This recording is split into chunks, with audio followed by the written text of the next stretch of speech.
Hello traders, welcome to trade plan. So ஒரு 2 நாள் video post பண்ண முடியாமல் போயிடுச்சு. டைம் சரியா அமையல. ஸோ இன்னைக்கு இந்த வீடியோவில் பார்த்தீங்கன்னா நம்ம தேர்ஸ்டே மார்க்கெட், அதாவது தேர்ஸ்டே February 5 அந்த மார்க்கெட்டோடைய ஒரு அனாலிசிஸாக இதை நம்ம பார்ப்போம். ஸோ இந்த அனாலிசிஸில் பார்த்தீங்கன்னா நான் உங்களுக்கு ஏற்கனவே சில பேர் வந்து இந்த ஸ்ட்ரைக் ப்ரைஸ் கண்டுபிடிக்கிறதுல எந்த ஸ்ட்ரைக்கை வச்சு, அதாவது வீக்லி ஃபியூச்சரை கால்குலேட் பண்ணுறதுல எந்த ஸ்ட்ரைக்கை வச்சு நம்ம பண்ணலாம் அப்படிங்கிற ஒரு சின்ன தடுமாற்றம் இருக்கிறத நான் ஃபீட்பேக்காக பார்த்தேன். ஸோ அதுக்கு நான் ஜென்ரலாக ஒரு இன்ஸ்ட்ரக்ஷன் கொடுத்தேன். மோர் க்ளோசஸ்ட் ஸ்ட்ரைக் ஃபார் த டே. அப்படி பார்க்கும்போது நம்ம ஓப்பன் ப்ரைஸை எடுக்கும்போது அதுதான் ஓப்பன் வந்து டுடே ஓப்பனாக இருக்கும். ஸோ அதுக்கு நியர்பை ஸ்ட்ரைக்கே நம்ம எடுத்துக்கலான்றது ஒரு இது. Open up strike, open price அல்லது ஓப்பன் ஸ்ட்ரைக் அப்படின்னா வீக்லி ஃபியூச்சரா ஸ்பாட்டா அப்படின்னு வரும். நீங்க வீக்லி ஃபியூச்சரோட ஓப்பன் கண்டுபிடிக்கணும்னாலும் அதுக்கும் நம்ம கால்குலேஷன் பண்ண பிறகு தான் கண்டுபிடிக்கணும். ஸோ பெட்டர் நான் என்ன சொல்றேன்னா நீங்க பேசாம ஸ்பாட்டோடைய ஓப்பன் பேஸ்டு ஸ்ட்ரைக் ப்ரைஸை எடுத்துக்கங்க. ஸோ இதுல தவறுன்னு சொல்றதுக்கு இல்லை, நம்ம ஒரு ஸ்டாண்டர்டான ரூல்ஸ் ஃபாலோ பண்றதுக்காக வேணும்னா இதை நம்ம ஃபாலோ பண்ணலாம். ஸோ அந்த அடிப்படையில் நான் இங்க பாத்தீங்கன்னா 5th February அதுதான் நம்ம இப்ப பார்க்க போற டே. அந்த டேவோட ஓப்பன் பாத்தீங்கன்னா 25,755.9 இதுதான் என்எஸ்சில கரெக்டா கொடுத்துருக்க ஓப்பன் ப்ரைஸ். ஸோ இதுக்கு ரிலவெண்ட்டாக பார்த்தீங்கன்னா 750 எடுத்துக்கலாம். ஸோ நான் என்ன பண்ணீங்கன்னா 750 கால் போட்டு எடுத்திருக்கேன். அதனுடைய open low close first 5 minutes கேண்டலுடைய எல்லாத்தையும் டேட்டாவை நான் ஃபெச் பண்ணியிருக்கேன். ஸோ அதன்படி பார்க்கும்போது எனக்கு ஓப்பன் ப்ரைஸ் வந்து கிடைச்சிருக்கு 750 ஸ்ட்ரைக்காக இருக்குது. அது வீக்லி ஃபியூச்சரும் 750லேயே அமைஞ்சிருக்கு. ஆல்சோ ஹை லோ இந்த வேல்யூலாம் கிடைச்சிருக்கு. ஸோ அதன் பேஸ் பண்ணி பார்க்கும்போது ஹை வந்து 776.8. ஸோ கிட்டத்தட்ட மிடில் இருக்குது. டெக்னிக்கலாக அந்த நம்பர் படி பார்க்கும்போது நம்ம 25,800 தான் நம்ம சொல்ல முடியும். ஸோ நெக்ஸ்ட் பார்த்தீங்கன்னா 707 லோ. ஸோ அது ஆப்வியஸாக நம்ம 700லேயே நம்ம எடுத்துக்கலாம். ஸோ இப்படி தான் நான் வந்து ப்ராப்பராக ஸ்டார்ட் பண்ணி நம்ம கொண்டு போகிறோம். ஸோ இதில் வந்து எந்த கன்ஃபியூஷனும் இல்லாமல் நம்ம என்ன நம்பர் கிடைக்குதோ என்ன டேட்டா கிடைக்குதோ அதன்படி நம்ம எடுக்கிறதுல எந்த தவறும் கிடையாது. ஸோ அதன்படி அனலைசிஸ் படி பார்க்கும்போது ஃபர்ஸ்ட் கேண்டில் நல்ல ஒரு பேரிஷ் கேண்டிலா அமைஞ்சிருது. நம்ம நீங்க ஸ்பாட்ல பார்த்தாலும் சரி, நீங்க ஃபியூச்சர் டேட்டாவை கால்குலேட் பண்ணாலும் சரி. ஸோ அதனால நமக்கு 800 டாப் ஸ்ட்ரைக்கர் கிடைச்சதுனால நம்ம 800ல இருந்து நம்ம ஸ்டார்ட் பண்ணலாம் நம்மளோட அனாலிசிஸை. ஸோ இப்படிதான் நம்ம வந்து ஒரு ஒரு ரூல்ஸ் பேஸா நம்ம கொண்டு போகணும். ஸோ தட் கன்ஃபியூஷன்ஸ் வராது. ஸோ டாப் ஸ்ட்ரைக்னு இருக்கும்போது அங்க வந்து புட்டு டாமினேட் பண்ணிருக்கணும். ஸோ அப்படி பார்க்கும்போது காலுடைய 800 காலுடைய ஹை பார்த்தீங்கன்னா அரௌண்ட் ஒரு 147.6 148ன்னு கூட நான் ரவுண்ட் அப் பண்ணி போடுறேன். ஸோ இந்த 148 தான் சேம் ஸ்ட்ரைக்கோட ஹை. இதை ஆல்ரெடி டிஃபீட் பண்ணி தான் அவன் ஓப்பனே ஆயிருக்கான். சின்ஸ் 776ல நமக்கு வீக்லி ஃபியூச்சரோட ஹை கிடைக்குது. அப்படி பார்க்கும்போதே நமக்கு தெரியும் கண்டிப்பா வந்து அது நான் மீட்டிங் ஜோனா தான் இருக்கக்கூடிய வாய்ப்பு. ஏன்னா டவுன் சைடு வந்துருச்சு மார்க்கெட். ஸோ 800 டச் எல்லாம் பண்ணல. அது ரேலி போய் அது 800 டச் பண்ணிட்டுலாம் வரல. ஸோ கண்டிப்பா கேப் இருக்க தான் செய்யும். இதெல்லாம் வந்து இது சரியா தப்பான்னு நீங்க ஆராய்ச்சி செய்யறதை விட நாம ரூல்ஸ் வைஸ் தான் கரெக்டா எடுத்துட்டு போறோமா, என் நம்பர் இதான் கிடைச்சது, என் நம்பருக்கு இந்த ஸ்ட்ரைக் தான் வரும், 776க்கு 800 தான் நான் சூஸ் பண்ணியிருக்கேன். ஸோ 800 கால் போட்ட பார்க்கும்போது அது பேரிஷ் கேண்டிலா ஃபர்ஸ்ட் கேண்டில் அமைஞ்சதுனால கண்டிப்பா காலும் புட்டும் சந்திக்காமையே மேல போயிருப்பாங்க. புட்டு வந்து மேல போயிருக்கும், கால் வந்து கீழே வந்திருக்கும் அப்படிங்கிற அந்த ஒரு உண்மையை நீங்க ஒத்துக்கிட்டு தான் ஆகணும், புரிஞ்சுக்கிட்டு தான் ஆகணும். அதே மாதிரி புட்டுடைய லோ பார்த்தீங்கன்னா 169.05. ஸோ 169 நம்ம காலில் மார்க் பண்ணி பார்ப்போம். இதுதான் சேம் ஸ்ட்ரைக்கோட லோ 169. ஓகே. ஸோ இதுவும் பார்த்தீங்கன்னா நான் மீட்டிங்காக தான் இருக்கும். நெக்ஸ்ட் நம்ம என்ன பண்ணுவோம், நெக்ஸ்ட் ஆப்போனன்ட் 750 கால். 750 கால் பாருங்க, அதுலேயே நம்ம 169 நம்ம பிளாட் பண்ணலாம். அதுதான் இப்போதைக்கு ட்ரெண்ட் பாயிண்ட் லோ. ஏன்னா டவுன் சைடில் நமக்கு புட்டு வந்து ட்ரெண்ட் டாப்ல ட்ரெண்ட் பாயிண்ட் அமைஞ்சதுனால 169 நம்ம கண்டினியூஸாக பிளாட் பண்ணுறோம். ஸோ இதனுடைய ஹை பார்த்தீங்கன்னா 172.6 172.6 173 கூட நம்ம பிளாட் பண்ணிடலாம். 173 ஓகே 173 எஸ். ஸோ அது ஆல்ரெடி மேலே தான் இருக்கு. ஸோ மார்க்கெட் வந்து 750க்கு கீழே தான் மார்க்கெட் இருக்க போகுதுன்றதை நம்மளால புரிஞ்சிக்க முடியுது. நெக்ஸ்ட் பார்த்தீங்கன்னா நெக்ஸ்ட் அப் வந்து 700 அப் இருக்கலாம். இந்த 700 பார்த்தீங்கன்னா ஆல்ரெடி டாப் ஸ்ட்ரைக் வந்து 800 பார்த்தோம், பாட்டம் ஸ்ட்ரைக்கா 700 கிடைச்சது நமக்கு எக்ஸல் ஷீட்ல கால்குலேட் பண்ணும்போது தெரியல. ஸோ பாட்டம் ஸ்ட்ரைக் வந்து 700. ஓகே. ஸோ இந்த 700ல பார்த்தீங்கன்னா அதே 169 நம்ம பிளாட் பண்ணுவோம். 169 ஆல்சோ இவங்களுடைய ஹை பார்த்தீங்கன்னா சாரி நான் 25,700 புட்டை வச்சுட்டேன். Okay 700 call. ஓகே 169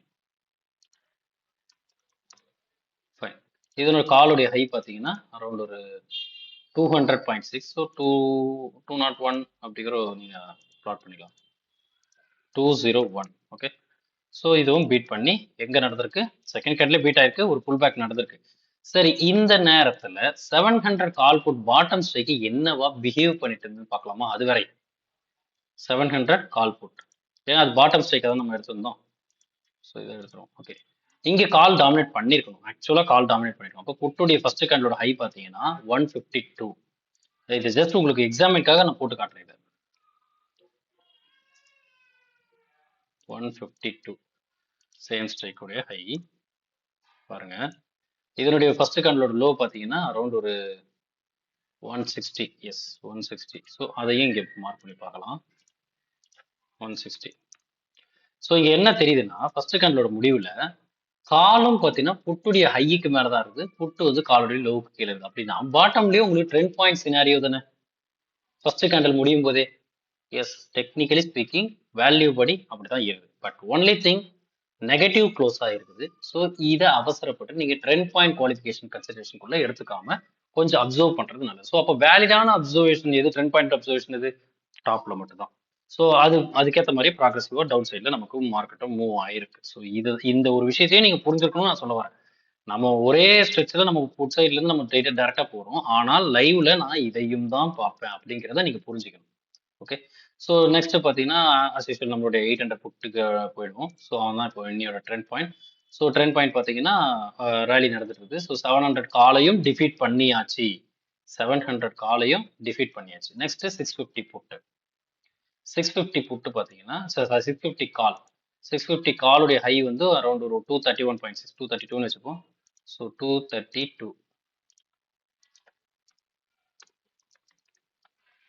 ஸோ அடுத்த டார்கெட் 232க்கு ரீச் ஆயிருக்கு. ஸோ இந்த டேல இந்த 232க்கு மேல சஸ்டெயின் பண்ண முடியாம கீழே வருது. இங்கே ஆப்வியஸா நம்ம என்ன மார்க் பண்ணுவோம், 169. 169ன்றது ட்ரெண்ட் பாயிண்ட் லோவா, அதை நம்ம மார்க் பண்ணுவோமா? எஸ், 169. ஸோ இங்க பாத்தீங்கன்னா 650 கால் வந்து அதனுடைய ஹைய டேப் பண்ணிட்டு ஒவ்வொரு தரையும் ஒரு புல் பேக், அதாவது டவுன் சைட் வருது எங்க புட்ல ட்ரெண்ட் பாயிண்ட் ஸ்ட்ரைக்ல. ஆனா இங்க பாத்தீங்கன்னா 165 650 கால்ல 169க்கு மேல சஸ்டெயின் பண்ணவே முடியவில்லை. இது முடியவில்லை. இந்த ஒரு ரேலி மட்டும் தான் எக்ஸிக்யூட் ஆச்சு. அதுக்கப்புறம் சுத்தமா கால் சைட்ல யாருமே சப்போர்ட். இது கூட பாத்தீங்கன்னா ஆப்வியஸா நீங்க இது கீழே வரும்போது நம்ம 600 கால்ல எடுத்து வச்சிருக்கோம். 600 கால்ல வந்து ஒரு சின்னதா சப்போர்ட் கிடைச்சும் பட்சத்துல தான் அந்த ரேலியும் வந்துச்சு. சின்னதா ஒரு ரேலி 169 பாருங்க. எக்ஸாக்டா 169 எக்ஸாக்டா டேப் கூட ஆகல, ஒரு சின்ன மைல்டு கேப் இருக்குது இந்த இடத்துல. ஆனா அது அங்க இருந்து ஒரு சின்ன ரேலி போயிருக்கு. ஏன்னா அந்த நேரத்துல பாத்தீங்கன்னா 600 புட்டு வந்து இதுக்கு கீழே தான் இருந்துச்சு. ஸோ 600 புட்டு நான் எடுத்து பார்க்குறேன். 600 புட்டுடைய இந்த டைம்ல தானே இது அரௌண்ட் 955, எக்ஸாக்டா இங்கேயும் 955. இந்த டைம்ல ஹை வந்து ஒரு 137 தான். ஸோ 137ன்றது எங்கேயோ இருக்குது. ஸோ அதனுடைய காரணமாக தான் 600ல ஒரு சிலதா புஷ் கிடைச்சது. ஆனா ஃபர்தரா கால் சைட்ல சப்போர்ட் கிடைக்கவில்லை. இதுதான் அன்னைக்கு நடந்த சினாரியோ. அன்னைக்கு நடந்த சினாரியோ பார்த்தீங்கன்னா புட் சைடுக்கு மட்டும் தான் புஷ் கிடைச்சது. அதுவும் ப்ரீமியம் வந்து வீக்கன் ஆக ஆரம்பிச்சிச்சு. இங்க 650 காலுடைய ஹையாண்ட ரீச் ஆக தான் முடிஞ்சதே தவிர 600 காலுக்கு போக முடியல. பட் டிகே கால் சைட்ல ப்ரீமியம் டிகே வந்து 600 வரைக்கும் போகும்போது ஒரு சின்ன புஷ் கிடைச்சது. அதுக்கப்புறம் ஃபர்தரா 650 கால் 700 கால் யாருமே சப்போர்ட் குள்ள வராததுனால மார்க்கெட்டால ஃபர்தரா ரேலி வந்து அப் சைட்ல நடக்க முடியலை. ஸோ 650லயே அது தெரிஞ்சு போச்சு. 650 பார்த்தீங்கன்னா 169க்கு பிலோ தான் கடைசி வரைக்கும் ட்ரேட் ஆனாங்க. அப்படி இருக்கும் பட்சத்துல மார்க்கெட்டால மேல போகவே முடியாது. அதே சமயம் இங்கேயும் பார்த்தீங்கன்னா 600ல பார்க்கணும், 600 கால்லையும் பார்க்கணும். 600 கால்லையும் பாருங்க 169 ரொம்ப நேரமா சஸ்டெயின் பண்ண ட்ரை பண்ணியிருக்காங்க. ஸோ மார்க்கெட்டால 600க்கு கீழேயும் அவ்வளவு சீக்கிரத்துல போக முடியல, 650க்கு மேலேயும் மார்க்கெட்டால போக முடியல. அப்படிதான் இங்க சைட் வேஸ்ல மாட்டுச்சு. ஸோ இப்படிதான் நம்ம அந்த டேவை வந்து புரிஞ்சுக்க முடியும். ஆப்வியஸா இதனுடைய ஹை பார்த்தீங்கன்னா 600 ஹை வந்து 260.7. அந்த 260க்குலாம் அது ரீச்சே ஆகல. அந்த எண்ட்ல ஏதோ ஒரு சின்ன ஒரு ஸ்பார்க் வந்து 260. எஸ், கடைசி நேரத்துல ஒரு கேண்டில் பாருங்க ஒரு சின்னதா டேப் பண்ணிருக்கு இந்த இடத்துல. ஸோ இவ்வளவுதான் முடிஞ்சதே. இங்க அது கூட இந்த இடத்துல ட்ரெண்ட் பாயிண்ட் லோவுக்கு கீழே கான்ஸ்டன்டா போக ஆரம்பிச்சதுனால தான். அடுத்தது பார்த்தீங்கன்னா 550 நீங்க காலை எடுத்து வச்சு பார்ப்பீங்க. 550ல சுத்தமா இது 169க்கு கீழே போகவே இல்லை. பாருங்க எக்ஸாக்டா பாருங்க. ஸோ இது எல்லாமே ஒரு ஒரு ரேஞ்சுக்குள்ள மாட்டக்கூடிய சினாரியோ. ஸோ நீங்க வந்து ஒரு ஒன் சைடு மார்க்கெட்டை ட்ரெண்ட் பாயிண்ட் கான்செப்ட்ல ஈஸியா புரிஞ்சுக்கலாம். என்னால சைட்வேஸை புரிஞ்சிக்க முடியலன்னு நிறைய பேர் ஃபீட்பேக் இருக்குது. சைட்வேஸையும் புரிஞ்சிக்க முடியும். அதுதான் நம்ம ட்ரெண்ட் பாயிண்ட் லோவையும் ஆப்போனண்டோட ஹையையும் நம்ம ஸ்ட்ரைக்ல மார்க் பண்ணும்போது எந்தெந்த பார்டரை கிராஸ் பண்ண முடியுதுன்றத அதை ஃபாலோ பண்ணாலே நம்மளால புரிஞ்சிக்க முடியும். இங்க ட்ரெண்ட் பாயிண்ட் ஸ்ட்ரைக்கான 25,800 புட்டால 650 காலுடைய ஹையையே சஸ்டைன் பண்ண முடியாம ஒவ்வொரு இடத்துலயும் ஃபால் வந்துச்சு. ஒரு கட்டத்துல அதை பிரேக் பண்ணியும் 600 காலுடைய ஹைய சுத்தமா டச் பண்ணி பிரேக்கே பண்ண முடியல. ஆனா ட்ரெண்ட் பாயிண்ட் லோ பாத்தீங்கன்னா 600க்கு கீழேயும் போயிடுச்சு கால். 550க்கு கீழே போக முடியல. அப்ப மார்க்கெட் 550க்கு கீழே மார்க்கெட் போகாது. அதே சமயம் 650க்கு மேலேயும் போக முடியல. இதுதான் அந்த ரேஞ்சுக்குள்ள மாட்டின சினாரியோ. இப்படியும் நம்மளால புரிஞ்சிக்க முடியும். Any kind of market by using trend point concept we can easily assess the market conditions. So இப்படிதான் வந்து தேர்ஸ்டே நடந்த மார்க்கெட். இந்த மார்க்கெட்ல சில பேருக்கு கன்ஃபியூஷன் ஸ்ட்ரைக் ப்ரைஸ் செலக்ட் பண்றது இந்த 800 மிடில் வந்ததுனால 776ன்னு சொல்லி நமக்கு வந்து ஒரு ஹை கிடைச்சிருக்கும். சில பேருக்கு 773 கிடைச்சிருக்கலாம். அது டிபெண்ட்ஸ் ஆன் எந்த ஸ்ட்ரைக் எடுக்கிறாங்க.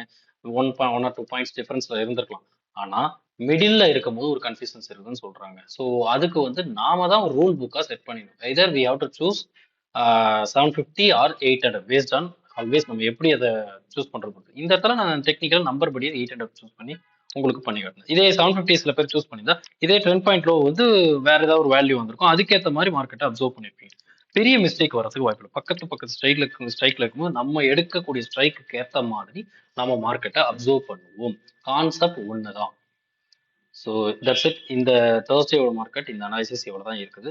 ஸோ இந்த அனாலிசிஸில் உங்களுக்கு நல்ல ஒரு நாலேஜ் கிடைச்சிருந்தா லைக் பண்ணுங்க இந்த வீடியோக்கு. ஸோ டவுட்ஸ் இருந்தால் நம்ம குரூப்பில் ஜாயின் பண்ணிக்கலாம். டெலிகிராம் குரூப்போட லிங்க் நான் டிஸ்கிரிப்ஷனில் கொடுக்குறேன். குரூப்பில் ஜாயின் பண்ணி நீங்கள் உங்கள் டவுட்ஸ் எல்லாம் கிளாரிஃபை பண்ணலாம். நல்ல நாலேஜாக உங்களுக்கு தோணுச்சுன்னா உங்களை மாதிரி லேர்ன் பண்ணக்கூடிய ட்ரேடர்ஸ்க்கு சஜஸ்ட் பண்ணுங்க. So thank you once again. வேற ஒரு வீடியோவில் நம்ம சந்திப்போம். தேங்க்யூ.